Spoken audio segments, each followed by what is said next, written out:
So I had this very mysterious package show up at my door unexpectedly. And the wrappings look familiar.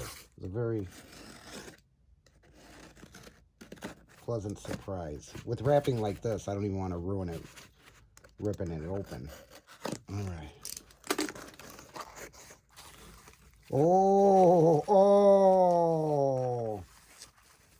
Oh boy. Oh, consecutive serial numbers. These are made with love. Oh, I can't believe I have to cut the sticker to open them. Oh no, I'll do it from the bottom. It don't get sweeter than this. I'm just gonna open one from now. 00. This is gonna be a collector's item in 50 years. There we go. Okay, here we go. Oh boy. Oh, ooh, look at that. Double love padding. Made in Nashville, Tennessee. Beautiful. Beautiful. Let's take a look at the pins. Oh yeah, nice. It's got like a rubberized feel to it. Sorry, I'm trying to stay in front of the camera, but I'm excited. Nice. Didn't put what he didn't need on there. It's got a good weight to it. Now, when I get a package unexpectedly like this, it makes me feel like there's only one thing to do here. Here we have 4 original API 312's. And these are Wally Heider Recording Studio 4. These are from his Domidio console. And the RE 312 stands for Reichenbach. The difference between this and an original is the Reichenbach RE0887 mic input transformer. And I have an original here. This is an original API 312, and it has the standard AP2622 mic input transformer. That's the only really big difference between a standard API 312 out of the console and Wally Heider's 312. And that equals a sound that's just a little bit different. I would say that the Heider 312s, and other people have said this too, just have a more mellow mid. It's like mellow in the mids. And it really reminds me of like 70s rock and roll. And it just has that awesome sound. Not that a regular doesn't. The regular API 312s are phenomenal. Now, today we're focusing on op amps, and I have 12 or so of these, and they came with the Studio System Division op amps. That was just the era of this console when it was made, when Frank Domidio made them. Now, Jeff from CAPI borrowed one of these from me and made an awesome reproduction. I had the prototype here for a couple months, and I'm telling you right now, it is amazing. Just like the original, but cooler because it has more bells and whistles. It has a output fader, and it's 2-stage, and he did a great job on it.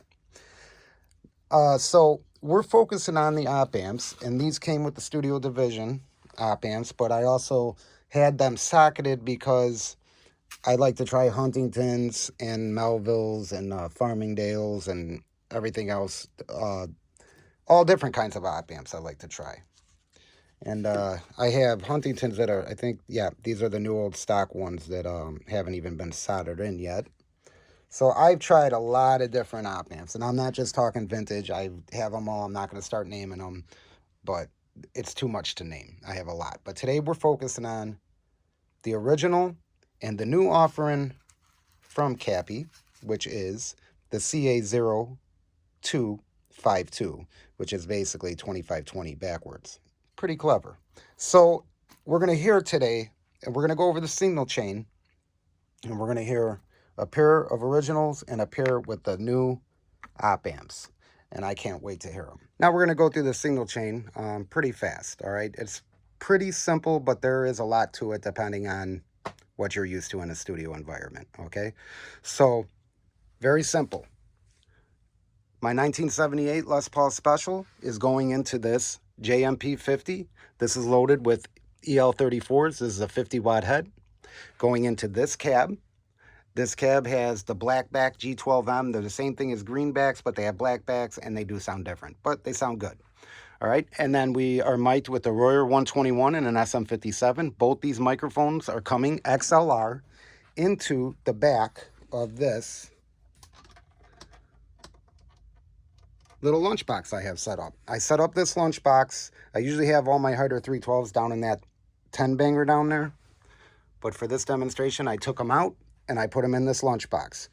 Okay, so the first two are the original APIs with the Studio System Division. The second two are original APIs with the CAPI 0252's. We have XLR mics going into the back, and then XLR's coming out, going into the Burl mothership.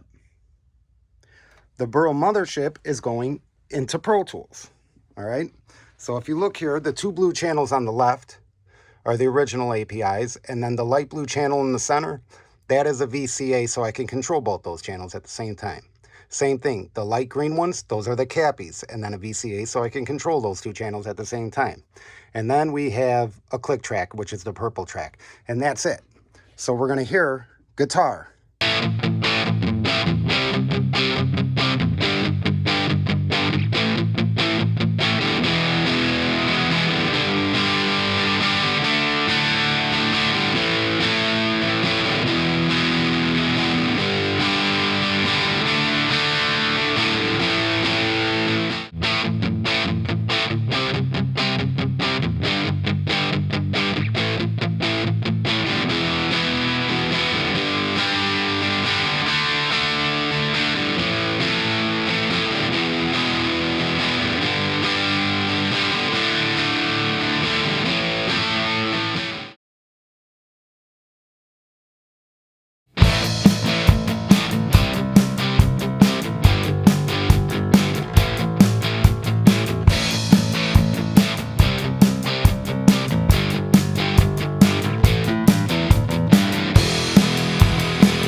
All right, we're going to go over the drum mics really fast.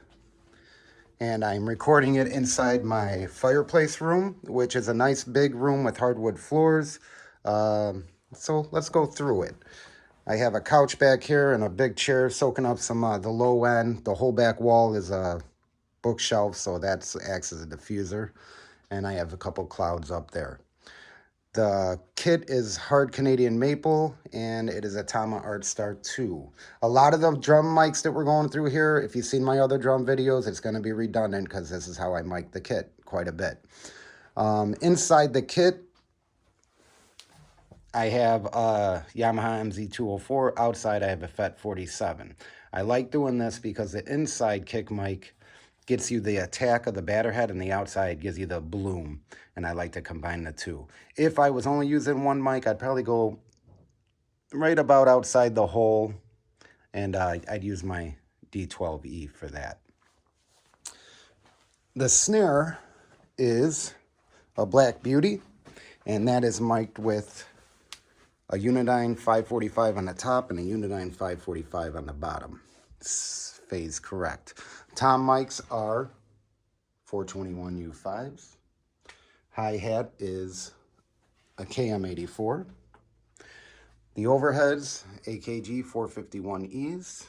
And the last mic, the 10th mic, is a U47 tube microphone made by Flea. And that is all 10 mics on the kit. If I wanted to add a room mic, you could see up here in the corner, an R88. It's kind of really high up there, and it's capturing the bounce off the walls, but I'm not using that today. So let's go over the cymbals. My hi-hat and ride are Zildjians from the 60s, and these custom Ks I recently just got, and they're sounding gorgeous. 16-inch and 18-inch, and they're the dark crashes. Additionally, for this kit, I have a 14-inch floor tom or rack tom. You could use it as either or. And I have a 16-inch under here. So I could swap out or add to the kit. That's a 12-inch, and that is a 18-inch toms. And the kick is 24 inches. Now, a couple other snares I have is this big 9-inch snare. It's wood, and then Ludwig acrylite. That's the kit. All these microphones are going through that wall plate right there, going through the walls of my house, into my control room, into the preamps. And the preamps we are using are these 10 API 312's from the Wally Heider Studio 4 Domidio console. And so we have kick in, kick out, snare top, snare bottom, tom, floor tom, overhead left, overhead right, hi-hat, and then the U47 for the room. These red lights you see are the mics that require phantom power. The U47 doesn't require phantom power because it has its own power supply. These black knobs here are the gain, the preamp gain. These white knobs are the output fader. So I could push up the gain and pull back the fader, and that gives you that API puffy sound that we all like. And then these red switches are simply just mute switches. So if I wanted to mute the kick or the snare, I could do that. Comes in handy when I'm sound checking a drummer and I want to hear just the snare and check the phase and stuff like that. So that's it. And those 10 mics are going straight into the burls and into Pro Tools, and then showing up on 10 faders on the console. And it's kick in, kick out, snare top, snare bottom, blah, blah, blah. You know the drill.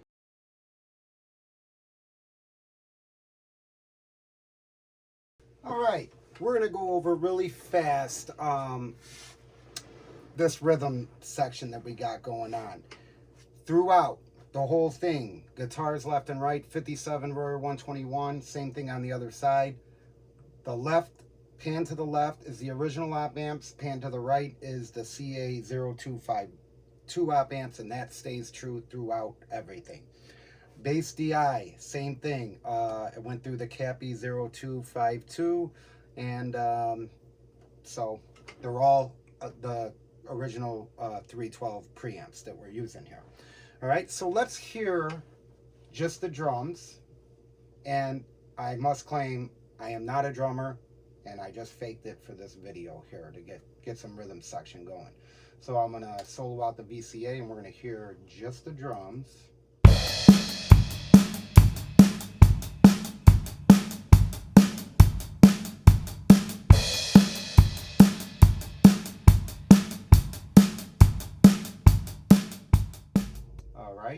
And now we are gonna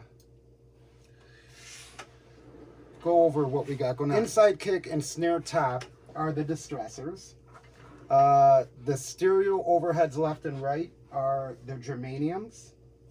And the mono room is this dynamite. That's all that's on the drums besides the drum bus going to the API 2500. The only EQ I used was on kick, snare, that's it, and it is the console EQ. I only used the console EQ on everything that I used EQ on, and the only thing I used EQ on was kick, snare, and the guitar. Yeah, the drums are pretty straightforward. 10 mics as I shown you. The only thing kind of cool is I smashed out the drum room with this Valley People. So let's hear just that. Let me turn up that track, and I'm going to play it for you. So here is the Valley People. Let me solo that out.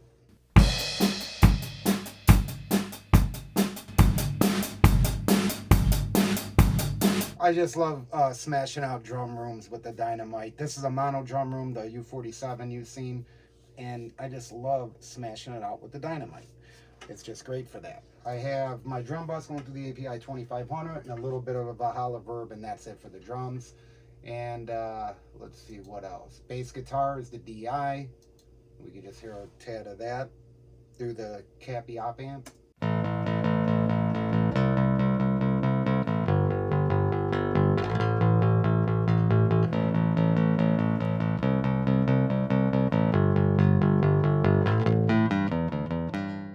Let me add to that I have the gate stay level, patch in the insert. Any compression that I'm using is patch on the insert of the console. Inside kick, snare top. I have nothing on the outside kick and the snare bottom. I do that a lot. Fatso is not being used. API 2500 is the drum bus. None of my DBX down there are being used. Smart C2 and Alicia on the mix bus always. None of that is being used. None of my EQs are being used. Oh, here is the guitars left and right, the DBX 160 XTs, very crunchy. And everything went through these 312s as I shown you before. And here is the Dynamite on mono drum room. And the PCM 60 on guitars. It's on room, small, short reverb time. And the Tascam DA3000, that's what you're hearing in real time.